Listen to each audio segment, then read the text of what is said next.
What up, guys? That Comic Awesome here, doing another review, doing Doctor Strange Damnation number 2. And this one was a little confusing. I say that because Damnation number 1 was really good. I enjoyed it. Essentially, in the post Secret Empire world, Stephen Strange kind of is at an all-powerful state, so he's like, I'm going to use magic to resurrect everything in Las Vegas. Well, as he does that, he also brings with it pretty much hell, Mephisto, and everything along with it. Because when Vegas was destroyed, essentially, it became part of Mephisto's realm. So when Steven brought it back, Mephisto was not having that, so he pretty much came with it. At the end of the last issue, pretty much Mephisto challenges Doctor Strange to a card game for the souls of everybody in the city, and he accepts. And that's pretty much where this one picks up. Shortly after that, I'm assuming, I didn't read Doctor Strange, I think it's like 389 or something, but I assume that the events of the first couple pages here take place within that issue. But yeah, like I said, the problem I have with this is a little bit of the problem I had with Spirits of Vengeance. You have a team, and some members of the team just don't make sense why they're there. So, I'll point them out as we go, but let's just go ahead and jump in. So, you kind of get this Stephen telling the backstory, and he says, and with so much writing on the line, I did the one thing a sensible person would do. I cheated. So he essentially cheated at the card game with Mephisto, which led to some pretty dire consequences, pretty much breaking his legs and sicking the now Ghost Rider-esque Avengers upon him. So these Avengers were in Vegas when it got resurrected. As such, then they now became like Ghost Rider type villains. So you have Captain Marvel, Black Panther, Falcon, Thor, and Hawkeye. So as this is happening, Strange is pretty much like, I don't have any friends left. Where we catch then Wong and Bats, who I guess that's his best friend and Ghost Dog, and then his former assistant and mystical arts member, Wong. They are in England looking for a team member, and so they find him. And this is Nick Spencer and Donny Coates wrote the first issue really well. And I feel this issue, they tried to be a little cute with it. They tried, and it didn't pay off. Excuse me. So you have, it says here, Blade, Daywalker, Soccer Hooligan, Vampire Slayer. One, wasn't Blade just in Chicago? Now he's like fighting vampires in England. I wish Blade had a series. That way I knew exactly what Blade was doing, because I would follow Blade because he's an awesome hero.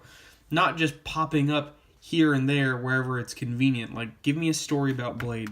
Give me a solo story. So then they get Blade. Next, it looks like they're talking to this monster, but really his chest blows open and it's this chick inside. I have no idea who this is, Elsa Bloodstone. But then it says Monster Hunter. Gross.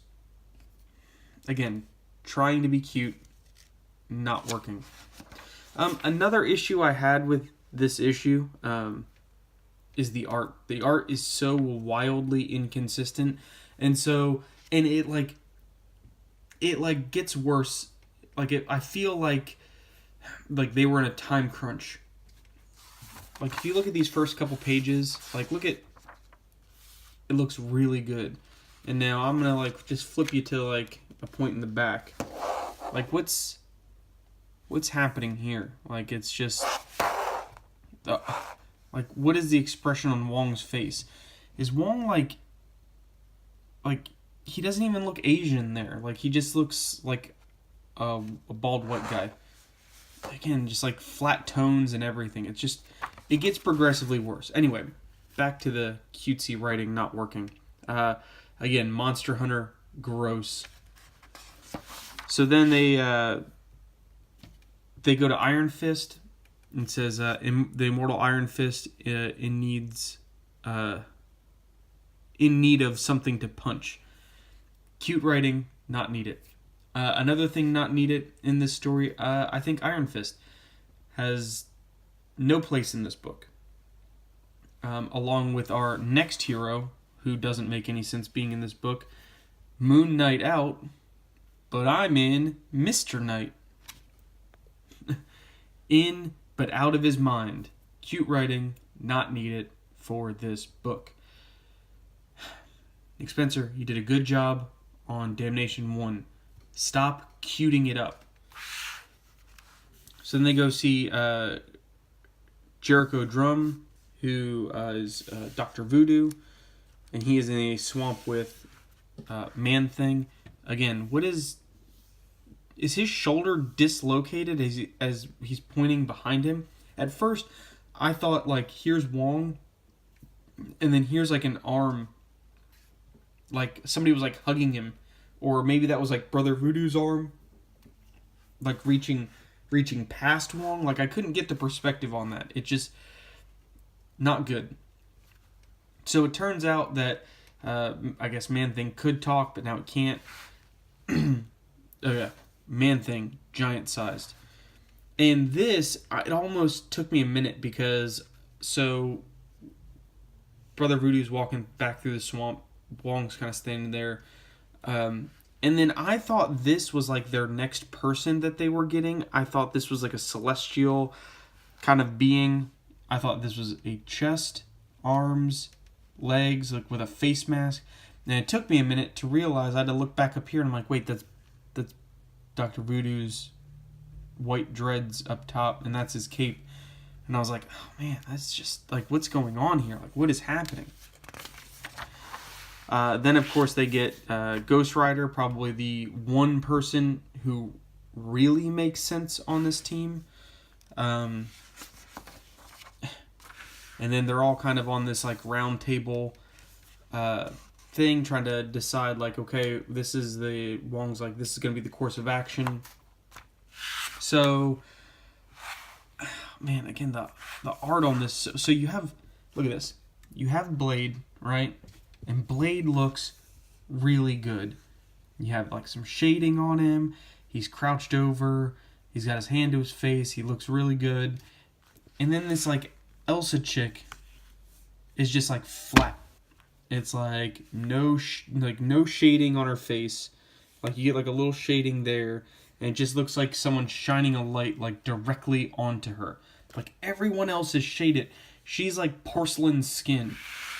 And then, oh man, so they start kind of getting into it of like why certain people should not be on the team. And this, I'm gonna steal DNC's thing. This white bish here is like, you know, no offense, you guys. Mephisto turned Vegas into his home. You know, I'm not seeing a bunch of monsters, a psychopath, a kung fu guy, and frankly, a useless vampire hunter are going to do about it. Ooh. So essentially, she just called out Blade. And then, I love Blade's response. He's like, hold up, what'd you just say? She said, I'm sorry, Blade. It's just, are you even that big of a deal? I'm a monster hunter by trade, and I literally never see vampires. He's like, yeah, and you're welcome for that. So it's like, he kind of puts her in her place. She's like, vampires aren't a big deal. And he's like, yeah, they're not a big deal because I'm busy killing them all. And then Johnny, and then look at this. I hate this angle. Like, what is this angle? You're like, they're at a round table. So the rest of the table is here. and you're literally cutting off like a portion and just for word bubbles. And then Johnny's like, hang on, why is Fist here? He's magic adjacent at best. And it's like, cute writing, not needed, but valid point. Iron Fist should not be here. So they argue, and then of course, I think they wanted Deadpool. I don't think they wanted Moon Knight. I think they wanted Deadpool because Moon Knight is not even. I hate to say this, Moon Knight is written better by Max Bemis than it is here. Because then he just leans over and he's like, which one's the psychopath? Moon Knight knows he's crazy. Mark Spector has his own little internal monologue with his multiple personalities, and they work in a unison with each other. So the fact that he's like, which one's the psychopath? It's like he's trying to be cute. It's like a fourth wall break. That's something that like Deadpool would do. And you get, again, some really poor art. Wong has like my pinky, like where it kind of just gets all wonky. It gets all out there. What's my pinky doing? Like, what's that doing? So they teleport to Vegas. They instantly meet confrontation with the art going even further downhill. Blade gets taken out by Thor's hammer. They're trying to figure out what to do. The Ghost Rider-esque Avengers are there. And then, of course, Moon Knight. Hey, guys, am I crazy? ... Again, it's like it's supposed to be like a fourth wallish break thing for humor. That's a Deadpool thing, not a Moon Knight thing. But then, or is the sky on fire? So the Hawkeye's shooting a bunch of arrows.